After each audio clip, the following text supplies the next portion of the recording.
Thank you, Gwen, for that introduction. Let me introduce myself. I'm Larissa Zimberoff. I'm a journalist covering the intersection of food and technology, and I have a new book out called Technically Food: Inside Silicon Valley's Mission to Change What We Eat. With me, I'm so excited, is Uma Valeti, the founder and CEO of Upside Foods. Uma was a cardiologist, the kind that saves people from cardiovascular disease, until he decided that he could help more people by joining the food movement. Welcome, Uma. Larissa, it's great to be here and it's great to be back at SOSV. Yeah, thank you, SOSV, for having us. So, there's been a lot of chatter about whether cultured meat can ever scale to credible amounts. The notion that we can grow the same quantities of meat to make an impact on our climate seems not unlike nuclear fusion, which scientists have worked on for decades, but has yet to make a dent in how we get our energy. What are three main areas holding cultured meat back from scaling? Number one, you want me to get in right away? Okay. Well, Jump this is in. I get a lot. I mean, we started Upside Foods in late 2015 when I first came to SOSV and said, here's our idea. And we would like to be able to grow meat directly from animal cells. And we want to be able to show people fall in love with it. And I'd say 999,000 people at that point that we spoke to said, no, no one's going to be interested. No, it's not going to be meat. No, it's not going to be funded. So, I mean, the world was very different just 5 years ago. And the questions you're asking were not much different back then, but except that the level of skepticism, the level of, uh, fool's errand, this is never going to scale, was probably, I'd say, one magnitude higher than where we are today. So I'm going to use that as a context and say we've come a long way in 5 years, like from a field that lived in science fiction to now actually making it a reality. I think we are already there, that it's not in the realm of science fiction anymore. The work that Upside Foods pioneered when we first came through SOSV and we launched our first beef meatball in February 2016. I remember the date when the Wall Street Journal covered it. I think that was the ringing of the bell saying, people who want to get into the arena, this is the time to do it. And that captured the imagination and attention of so many people. And I think it's just been from then one barrier after another barrier just being lowered. And I think the reason you're asking this question is there is such an incredible amount of interest in this. There's a lot of expectation that the cultivated meats field is going to have to scale quickly, rapidly, being able to support so much of the food production that we have. It can't be a drop in the bucket. It's not going to make a difference if it's in the drop in the bucket. And here's how I'm going to look at it. The first step is to get into the arena. The second step is to start showing the things that matter. The first thing that mattered was to show that the science works. That's the first thing, to show that you can actually grow cells outside an animal for multiple species and make a product. That's the first step. The second step is to really show that people love it. And that is the part that's the most magical thing that's happened in the last 5 years, that we produce so many of these products, whether it's beef, chicken, duck, and a few other species we're working on. Every single time we ask someone to come and taste it, their reaction is just like, this is meat. And in the past, meat was always associated with an animal being slaughtered. Now, it's meat is equal to animal cells. That happens so quickly in someone's mind that I think that's the kind of de-risking that needs to happen. The third thing we did was the following. We showed a path to cost reduction, that you could actually start lowering costs based on the first principles that we've demonstrated on our own work, and starting to say, if we do this at the next scale, and if we do this at the next scale. So over the last 5 years, Upside Foods has shown that at multiple scales, from very, very tiny scales of making a few grams to multiple pounds, tens of pounds to hundreds of pounds, to start showing cost is going to come down. That's the third biggest thing that we laid a very clear roadmap for. The next big hurdle for this industry is scale. And that's really what you're asking. Can it ever scale to produce the amount of meat that the world needs? And the answer is yes. It's not immediate.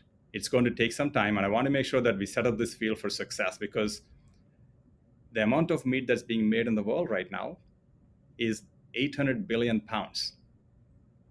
Right? Let that sink in for a minute. 800 billion pounds for 7 billion people. So that's a lot of meat to make. And the only way to get there is to put one step in front of the next. And that's what I want to talk to you about. What are we doing at Upside to start showing that we can start producing meat at industrial scale that can then be demonstrated across multiple production facilities? So that's the journey we are on. And we got a great start at SOSV. So let's talk So, about you said just entering the arena, but then you also said we have to make, we have to compete with people that are making 800 billion pounds. So just entering the arena to me is different from, scaling up instantly.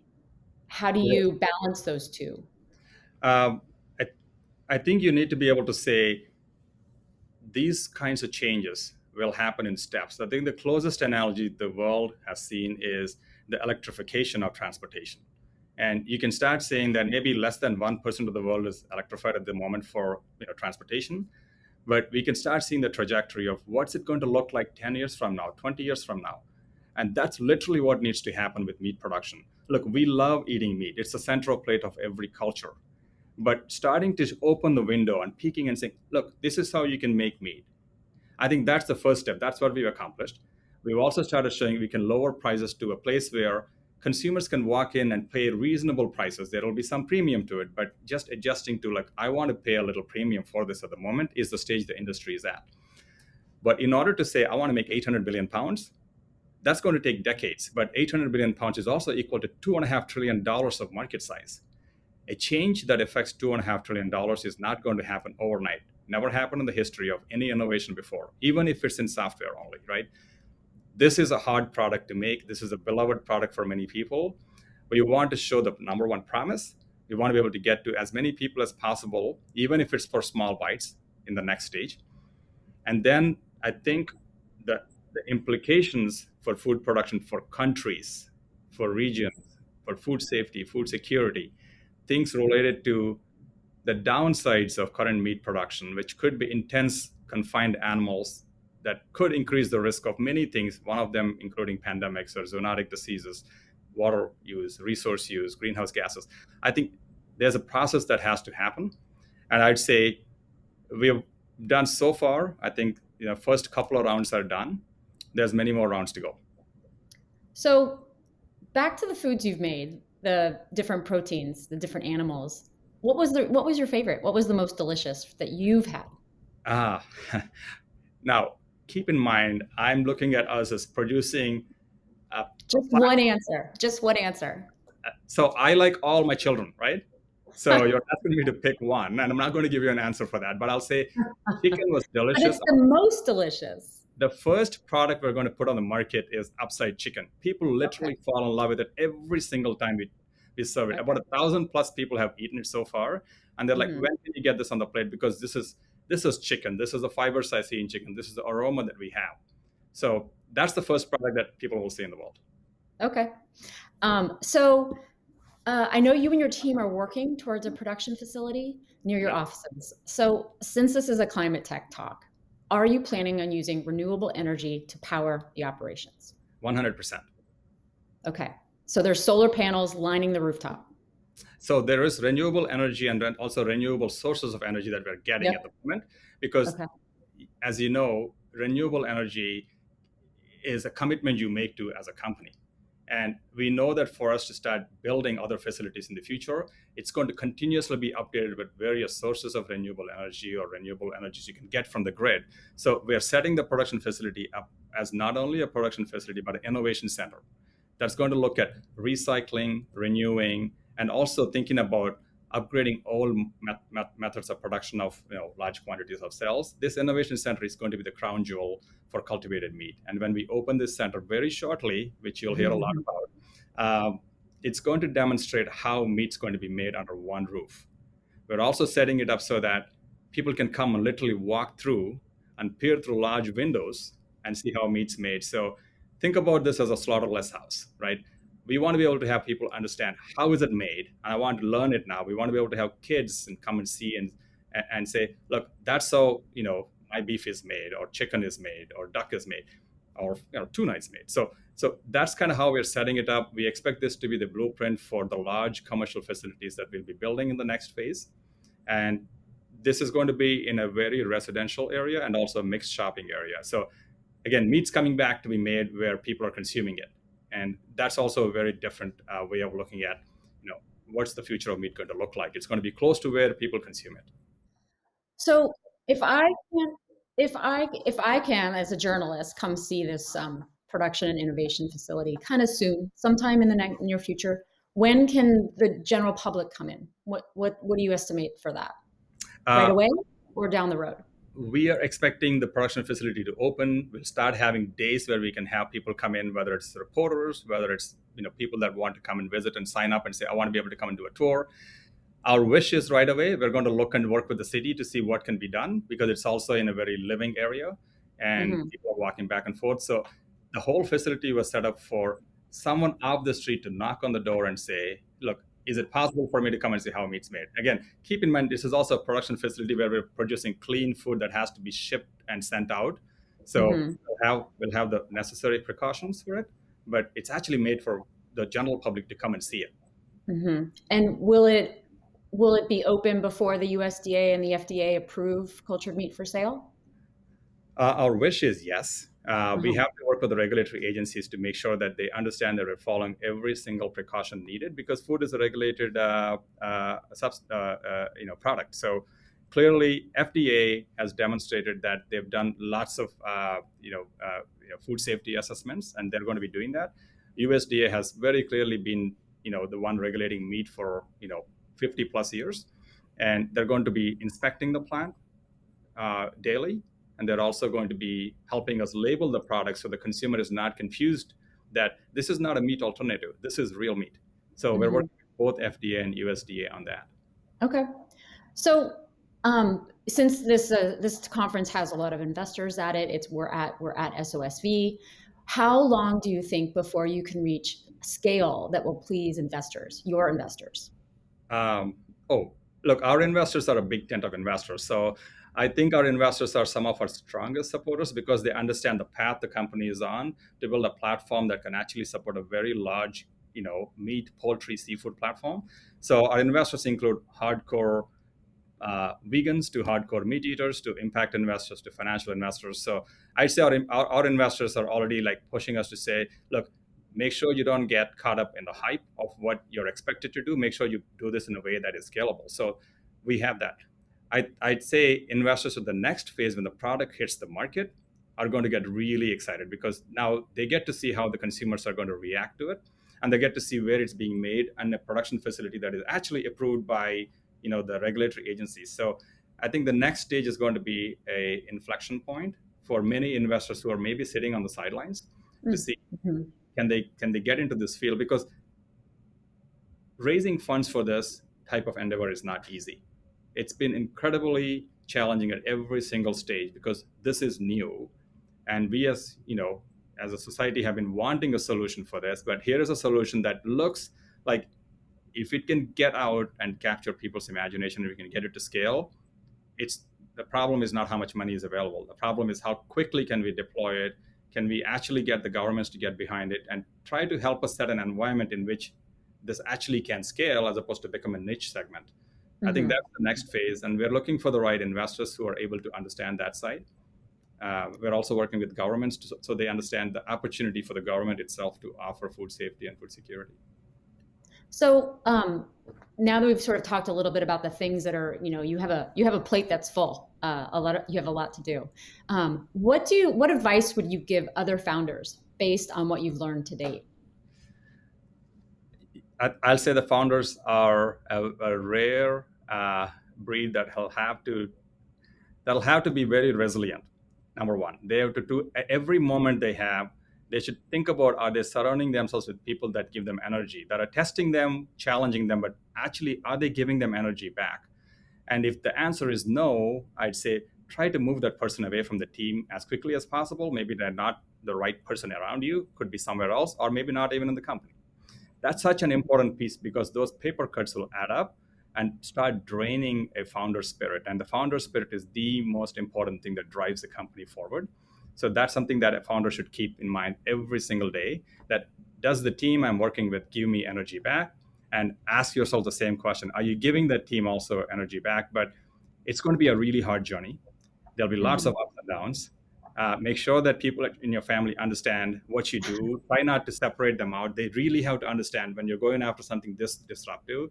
They do need to understand what you're doing. So that's really what I would say for founders who are going after real big challenges. Oh, that's great, Uma, especially about having your family by your side.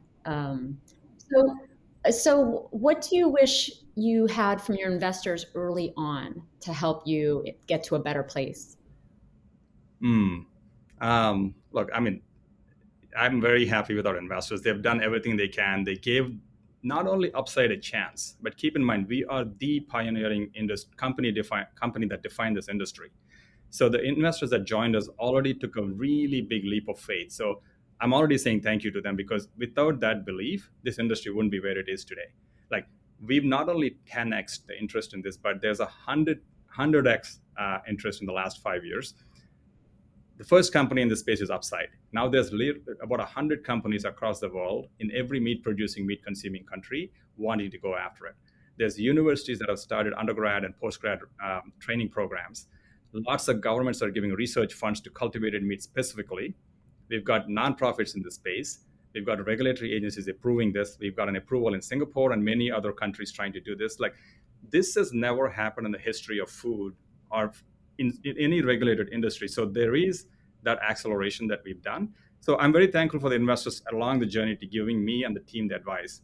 The thing I would say would have been really nice is um, to help understand the challenges of what a not a startup founder, but a startup founder and the founding team going after a very disruptive space that has multiple stakeholders. This is food, right? This is not a niche tech or some new app or something that's a super app that's coming out. This is food, very relatable.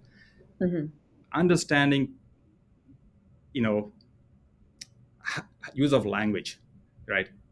When we communicate something that is so relatable, use of language in such a disruptive space with lots of incumbents in, I wish investors put some time in thinking about that for their founders going after those, and really talk and say, hey, how are things going? Look, this is really great that you're going after it, but separating it out from saying, what's the progress? What's the technical progress? How's the product looking like?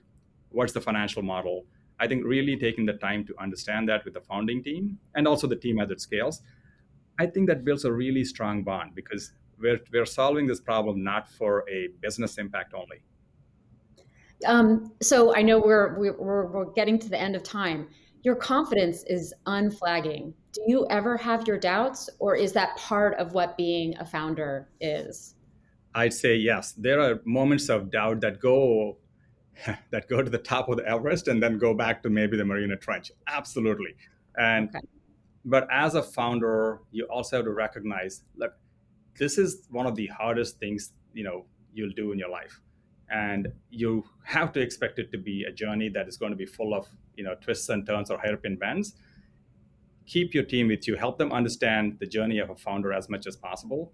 I'm incredibly grateful for my team, because that's the support they offer. We have some of the highest retention rates of any field, any company, even in the Bay Area, right? Mhm. And we have an incredibly diverse team, not just diversity by numbers, but a diverse team, intellectual diversity, 20 plus countries, 50 plus percent women. We have significant gender diversity, non-binary, and we've got people that, on the investor side, we've got an incredibly diverse investor group. We work with both the FDA and the USDA. We work with multiple countries. So I think that it's become such a big strength, because the early team was so diverse. Everyone we recruit, the pipelines have formed, and we recruit a very diverse pool. So Mhm. it's become a Mhm. pretty big bedrock for Upside. So, what do you need? One thing. What do you need to make it all happen faster? One thing. We need to build a production facility and start showing how meat's coming off that production plant into the market. And the day I can have a consumer go and buy Upside chicken, that's an important piece that needs to happen. because that's like ringing of the bell for the next stage. So I'm going to keep that in mind. So that's really what the focus should be right now. Ultimately, I think the, the governments across the world for every country has to recognize the importance of this and set the stage for expansion, very similar to what's happened with electrification of our transportation. That's the kind of level of commitment I'd like to see in the long term. Okay. This was great, Uma. Thank you so much for joining me. Back to Gwen at SOSV Climate Tech Summit. Thank you so much. Thank you, Larissa.